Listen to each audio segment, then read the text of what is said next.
네, 챕터 39 전적과 근로자의 동의에 대해서 살펴보도록 하겠습니다. 자, 2010년에 기출되었던 것이고요. 자, 당시는 그 2009년도까지는 약수령으로 이제 출제되던 시험이 2010년부터 법전이 주어지고 서술형 그리고 판례가 이제 가미된 그런 시험 문제가 출제되기 시작합니다. 그래서 종전에는 전직이라는 개념이 있었지만 전적이라는 것에 대해서는 판례가 전적을 전직의 어떤 법률을 풀어냈다는 것을 이제 모르시면요, 이 문제에 대해서 상당히 혼란스러워하시고 어떻게 풀지 모르신 분이 많이 계셨던 것이에요.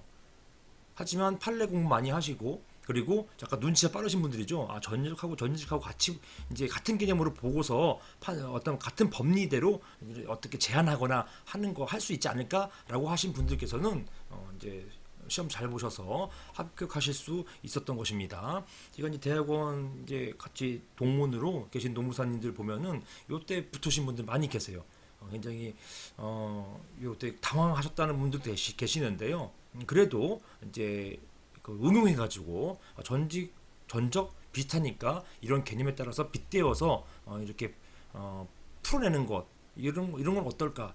비록 판례는 모른다 하더라도 판례 아시는 분들은 당연히 그게 푸셨을 것이고요. 판례 모른다 하더라도 이런 약간 비슷한 법리를 활용해가지고 쓰셨더니만 그 합격했다 이렇게 하신 말씀을 주시는 분이 계십니다. 자, 어떤 시험은 이렇게 공부하시는 거예요. 이렇게 공부하셔서 이렇게 푸시는 겁니다. 비슷한 개념에 대해서는 만약에 판례를 모른다 하더라도 여러분이 쓰실 수 있는 만큼은 최대한 끌어내서 쓰시는 게 이게 필요하다라고 하겠습니다. 자, 전적 개념 보시겠어요? 전적은요, 원래 소속 기업과의 근로계약 관계를 종료하고 타 기업과 새로이 근로계약을 체결해서 그 기업의 업무에 종사하는 것을 말하고 근로관계는 승계되지 않는다. 여러분이 이제 이미 아시는 분도 계시겠지만 이 전적이라는 게요, 아예 생판 다른 회사로 이전하는 게 아니에요. 그것은 완전 별개 회사, 뭐 GS 갔다가 삼성 옮겼다. 이것은 전적이라는 표현이 이제 들어오는 게 아니고 그냥 종전 회사에서 근로관계 종료시키고 새로운 회사에서 근로관계 시작하는 것에 불과합니다.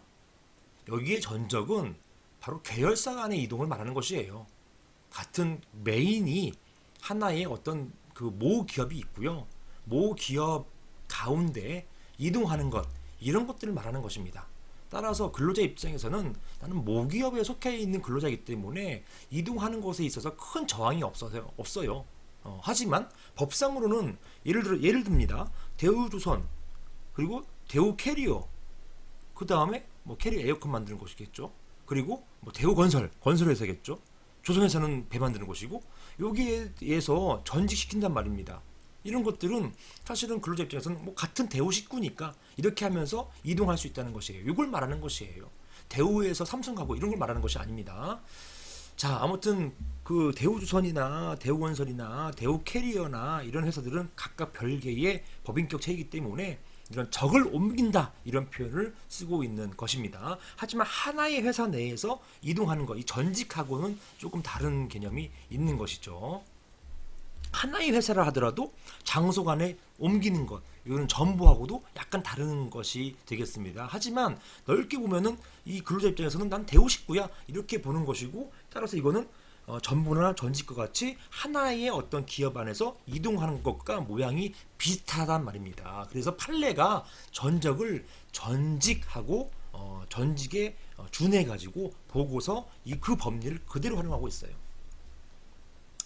구별개념, 기업과의 근로관계 종료시키고 전적할 기업과 근로관계 성립한다는 점에서 원기업과의 그 이제 근로관계 존속시키는 전출, 전보와 구분된다라는 것입니다. 그러니까 원기업 안에서 하나의 회사 안에서 이동하는 것을 말하는 것입니다. 장소적 이동을 말하는 것이죠. 자, 전적의 유효 요건은요. 요거는 보시면 자, 근로자의 동의가 있잖아요. 동의. 이런 게 있고요. 그다음에 동의 없이 전적하느냐, 그다음에 정당한 이유 볼 때는요. 업무상 필요성, 생활상 불이익, 근로자 사전 협의. 자, 이거 그대로 아까 우리 전보 전직할 때 했던 그 제한이잖아요. 요거 똑같은 것입니다. 이 법리 그냥 쓰시면 되는 것인데, 자, 다만 대우 캐리어 사건에서는 뭐가 더 추가된, 뭐 어떤 요건이 어떤 유효권이 더 포함됐느냐 여기에 대해서 자 근로자의 동의 요건을 굉장히 중시했더란 말입니다. 따라서 이 첫 번째 자요 전직에 빗대어서 업무상 필요성, 생활상 불이익, 근로자 사전 합의 이런 것들을 쓰시면은 일단 절반은 성공하지만 여기 있어서 이런 근로자 동의 이것을 쓰는지 안 쓰는지 그걸 물어본 것이 2010년도에 시험했다는 것입니다.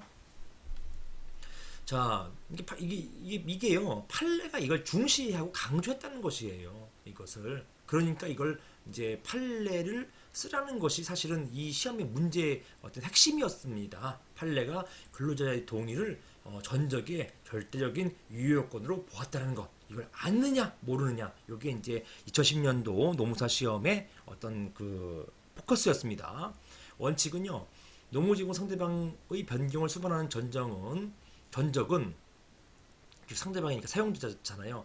사용자의 변경을 수반한 전적은 자 이건 근로계약의 일신 전속성에 반하는 것이기 때문에 근로자의 동의가 필요하다.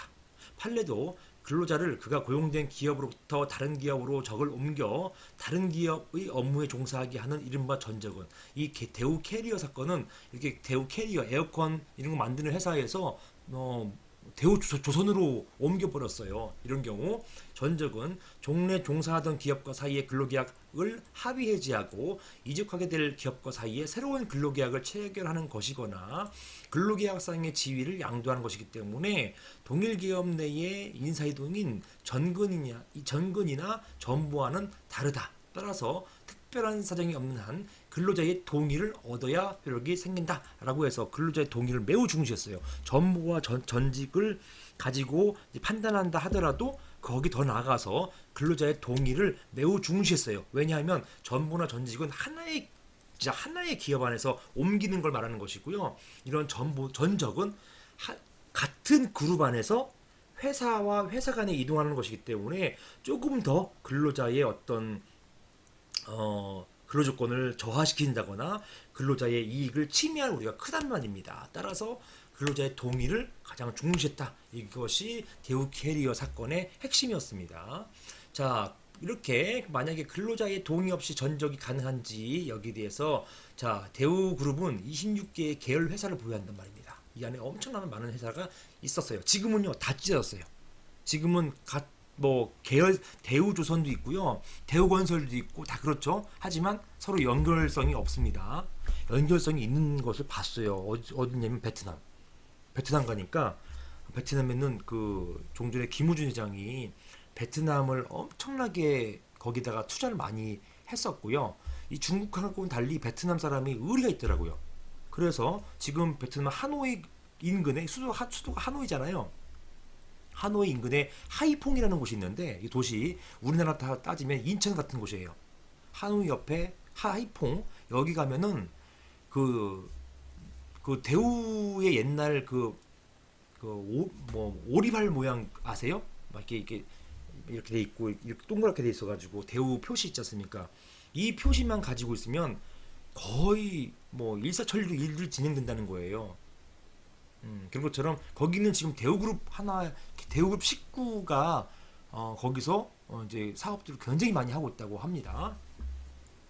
그리고 또 맞는 말인지 모르겠지만 대우건설 아드님이 거기서 사업 많이 하고 계시다 이렇게 이야기하고 있고 옛날 구 대우맨들이 다 거기 가서 베트남 가서 사업들 다 일구고 있다. 그래서 대우그룹이 여전히 건재하다 이렇게 말씀하시는 분들 계시는데요. 한국에서는 대우 명칭 다 바뀌었어요. 대우건설 문양 표시 다 다릅니다. 다른 대우하고요. 마찬가지로 이제 이건 옛날 얘기예요. 대우그룹이 이렇게 옛날엔 계열 회사가 있었다는 것이고요. 인력 채용은 그룹 내 인력관리위원회 그다음에 그룹기획조정실에서 일괄적으로 채용했다라는 것입니다. 그리고 각 계열사에게 필요한 인력들을 배정시켜 버렸어요. 자, 그룹 차원에서 계열회사 사이에 사원의 전출입이 행해지는 경우 퇴직금 등 금품 청산 절차를 거치지 아니하고 마치 전직처럼 회사 간 이동하는 것처럼 만들었던 것이죠. 그가 최종적으로 퇴직하는 개설회사가 당해 근로자의 그룹 산하 계열회사에서 전 근속기간을 통산해서 퇴직금을 지급했다는 것입니다. 마치 그룹이지만 하나로 통괄해가지고 이제 근로기간도 계산하고 등등 했다는 것이에요. 자, 원고는 대우그룹 인력관리위원회에 의해서 채용되어서 피고회사 대우캐리어에 배치된 후에 피고회사 인천공장 에어컨 개발팀에서 근무하던 중 갑자기 난데없이 목포에 있는 대우조선으로 전출됐어요. 요 대우캐리어는 이천에 있었는데요. 갑자기 전라도 목포로 이제 이동했단 말입니다. 이 거리가 멀게 된 것이죠. 원고는 입사 당시에 전군, 출장, 기타 규사의 명령에 대해서 불평 없이 절대 복종하겠습니다. 당시는 이제 지금 하겠습니다지만 옛날 하겠습니다였었어요. 되게 발음이 어색하잖아요. 그래서 지금 습니다로 바꿨습니다. 좀 연식이 있으신 분들, 그분들 좀 많이 아실 거예요. 그러니까 바뀌었어요. 이제 철자법이 옛날에 지금은 복종하겠습니다지만 옛날 하겠습니다였어요. 얼마나 발음이 어려웠겠어요, 옛날에. 아무튼 이런 서약서를 제출한 바가 있었습니다.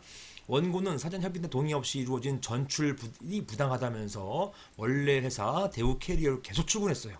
그러니까 대우조선에는 원고가 출근 안 하고 있잖아요. 따라서 출근 안 하는 건 뭡니까? 무단결근이에요. 따라서 이들은 인사명령 불응으로 징계하고 그 다음에 무단결근했기 때문에 그러니까 징계합니다. 그리고 이게 너무 억울하다라고 하면서 그 회사 앞에 가서 유임을 백포했어요. 이런 부당 정보 전적은 이제 부당하다라고 하면서 이렇게 유임을 백포하니까 결과적으로 회사 비방하고 인사명령 불응 등으로 해고가 됩니다. 그리고 폐고되니까 원고가 해고 무효 확인 소송 제기했고요. 대법원까지 모두 승소했습니다. 이유는요? 근로자의 동의가 없었기 때문에. 따라서 근로자 동의 없이 전출 가능한지 여부 안 된다가 되는 것입니다. 이걸 아느냐 모르냐 그것이에요. 요때 이제 법원에서는 자 이런 사전적 포괄적 동의가 있었는지 이걸 한번 따져봤었어요. 그리고 관행에 의한 동의가 가능한지 이게 뭡니까? 회사가 주장했던 것이에요. 회사가 아니 근로자가요 처음에 입사할 때 우리가 전근 출장 뭐 규사의 명령 우리 회사의 명령에 불평 없이 절대 복종하겠다라고 서약서까지 썼는데 이것은 사전 포괄적 동의 즉 대우 캐리어에 있다가 대우 조선으로 가는 거에 있어서 이미 포괄적 동의한 거 아니냐 이런 주장을 했었고요. 만약에 포괄적 동의가 아니라 하더라도 관행에 의해서 지금 이 근로자 말고 다른 근로자들 전부 이렇게 움직인다. 근데 왜 특별하게 너만 갖고 이렇게 하느냐? 이렇게 이제 주장을 사용자가 했겠죠. 여기에 대해서 판례가 각각 이런 논거로 여기 보이는 이런 논거로 이제 배척을 하는 것입니다. 판례는 사용자가 기업그룹 내부 전적에 관해서 미리 근로자의 포괄적 동의를 얻어두면 그때마다 근로자의 동의를 얻지 아니하더라도 근로자의 다른 계열 기업을 유효하게 전적시킬 수 있다라고 판시하면서도 이렇게 일단 이걸 부정하진 않아요. 이게 미리 합의서 받아놓는 것 부정하진 않습니다. 하지만 미리 전적할 계열 기업을 특정하고 그 기업에서 종사해야 할 업무에 관한 사항 등 기본적인 근로 조건을 명시하여 사전 동의를 얻은 경우 이때만 인정하겠다라는 것이에요. 판례가 이거 어디 법에도 없습니다. 판례가 자 포괄적 사전 동의 인정하지만 적어도 예측 가능해야 된다는 것이에요. 옮길 만한 곳이 예측 가능해야 된다는 것입니다. 자, 미리 전적할 계열 기업을 특정해야 된다는 것입니다. 즉, 처음에 서약 썼을 때, 자, 나는 지금 대우 캐리어에서 대우조선 또는 뭐 대우해양, 뭐 대우조선 또 뭐 다른 또 대우건설 이런 기업들이 특정해가지고 여기에는 갈 수 있다라고 했더라면 그 경우에는 포괄적 동의 인정. 하지만 그것이 아니라 이 본 사안처럼 뭐 아무런 것도 없이 그냥 무조건 따르기로 한다라고 했던 거 이거 특정한 게 아니기 때문에 이것은 포괄적 동의 부정 이렇게 보았던 것입니다. 포괄적 규정이 있다는 추상적 이유만으로 당해 근로자에게 기대할 수 없는 불이익한 전정명령 내리는 것 정당성 없다 봤던 것이고요. 자 관행의 이거 뭡니까 관행? 봤다 그죠 우리 첫 번째 시간에 우리 공부했다 그죠? 이게 무슨 관행이에요? 무슨 관행입니까? 맞아요. 이것을 노동관행이라고 하는 것입니다. 노동관행. 우리 첫 번째 1번 챕터 1에 나오잖아요. 그죠? 노동관행. 자, 관행, 자, 이제 한번 복습해 보죠. 노동관행 인정되려면 그 요건이 뭐예요? 첫 번째, 어떠한 관행의 반복. 그 다음에 관행에 대한 법적 확신. 이 두 가지가 필요하다는 것이죠. 관행의 반복과 법적 확신이 필요하다. 자, 그와 같은 관행이 노동관행이에요. 해당 기업에서 일반적으로 근로관계 규율하는 규범적 사실로서 명확히 승인되거나 기업 구성원이 이에 대한 이의를 제기함이 없이 당연한 것을 받아들여져 사실상 제도로서 확립되어 있지 아니면 아니 된다 봤던 거잖아요, 그죠? 우리 그 첫째 시간에 했던 그 내용 그거지 않았습니까? 이런 제한 하에서 즉 관행의 반복과 법적 확신이 있을 때 그런 경우에 관행에 의한 동의를 인정했는데요. 사내 같은 경우는 그런 관행의 반복이라는 거 인정 몇몇 근로자에게는 그렇게 됐다 하더라도 이것을 관행의 반복이거나 또는 거기에 대한 어떤 근로자들의 법적 확신 있지 않았다라는 것이에요. 따라서 이런 동의가 없었기 때문에 일단은 이러한 전적은 무효 이렇게 보았던 것이고요. 더 나아가서 정당한 이유도 따져볼 때 뭐 업무상 필요성이나 생활상 불이익 비교 형량 이것도 다 따져봤었는데 그렇다 하더라도 하나가 이게 잘못돼 버리니까 나머지 다 인정 안 돼요. 업무상 필요성 왜 필요한 것인지 제대로 밝히지 못했고요. 생활상 불이익 어마어마하죠. 이천에서 목포까지 내려가서 살아야 되는 것이기 때문에 너무 떨어지는 곳입니다. 너무 불이익이 크다라는 것입니다. 사전 협의 당연히 없었잖아요. 동의도 없었는데 무슨 협의가 있었겠습니까? 전혀 없습니다. 위반의 효과 협상 무효이다. 벌칙은 없습니다. 아까 했던 것처럼 구제 신청 가능하고 법원에 해고 죄송합니다. 이거 해고가 아니에요. 이거는 부당 인사 발령입니다. 또는 전적 무효 확인 소송이죠. 원래 해고 등인데 그렇죠? 이 사안에서는 맞죠. 이 사안에서는 결국 해고가 됐기 때문에 그죠? 일반적으로는 전적인 무효를 다투는 것이기 때문에 전적 무효 확인 소송이고 여기에서 해고를 쓴 이유는 이 사건 대우 캐리어 사례에서는 해고당했기 때문에 해고 무효 확인 소송을 제기했던 것이고 여기에 전적이 쟁점이 되었던 것입니다. 결론적으로 해고 무효 됐던 사례가 되겠습니다. 자, 여기까지 하겠습니다.